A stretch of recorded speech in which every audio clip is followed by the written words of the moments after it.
Growing up in Oakland, I did see a lot of violence and was part of a lot of violence. I came to the conclusion that moving people that made me feel unsafe out of my community actually didn't make me feel safer. I prefer that those individuals be part of my community.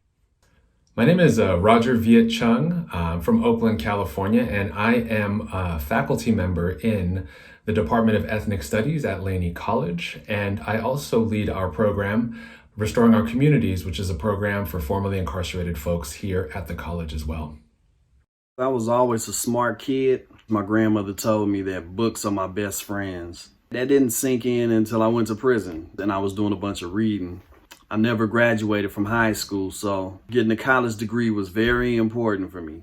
And once I got a college degree, I kind of went crazy and got a bunch of college degrees. Hi, my name is Vincent Garrett. I'm the Student Services Specialist with Restoring Our Communities program at Laney College. Growing up, I never wanted to be home. I never wanted to be at school. It led me to a life on the streets. When I started getting into trouble and found myself in prison, I decided it was time to give school a try again.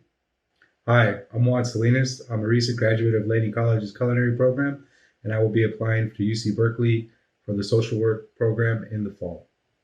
So in the summer of 2016, we had an opportunity to launch ROC, a program that supports formerly incarcerated students really engage in post-secondary education and attain transfer or attain living wage jobs.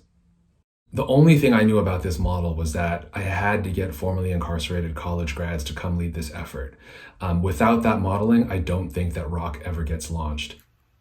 So when I met Roger in the office and he told me what he was trying to do, I was really interested in it. And being that I was already working with the program for former and current foster youth, I felt that I had the unique ability to be able to kind of cross-reference the program. So I brought a lot of ideas of the things that we were doing. As we began to get students to come into the program, we just kept our ear to the ground and listened to what their needs were and what their suggestions were, what their struggles were. We wanted to make sure what were the services that students would really benefit from. Things like material resources, access to books, access to computers, access to transportation, and access to food. When I first got out of San Quentin, I had to restart my life, so I didn't have much in the way of transportation or food at home. So when I decided to go to Laney College for the culinary program over there, I ended up would ride my bike 12 miles to school for the first couple months until ROC was able to give me transportation vouchers and food vouchers. Without a computer, I was able to use the computers at ROC, and the support that I found in their space on campus was amazing. A lot of times we hear from probation officers or the criminal justice system that formerly incarcerated folks just need jobs. Just get them in there, get them a trade real fast and get them to work.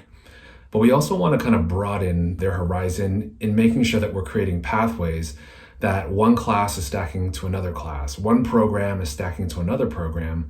And we want to make sure that we're not limiting formerly incarcerated folks to work, although we really do value work. Some of the changes that we had to make on campus were just developing those relationships with faculty and administrators. Let them know about some of the issues that our students were going through, like selective service, having to go to court or having to see their probation officer, things that we were hearing in our office, and we were advocating on behalf of our students. And because we had that dialogue already going, it was very helpful in building and establishing those relationships on campus. So the COVID pandemic in many ways has devastated programming for formerly incarcerated people across the state. To some degree, it's also given us an opportunity to improve our systems. So we've switched from giving food vouchers, but now we give out Chromebooks and hotspots for people who don't have access to the internet or don't have a computer, and both of which you need to succeed in school nowadays. One thing that ROC helped me out with was really learning how to advocate for myself. I kind of went in there and I had to have them hold my hand to even sign up for college. But now, I'm taking on everything that I can. I feel really empowered to not only take charge of myself, but to help others as well.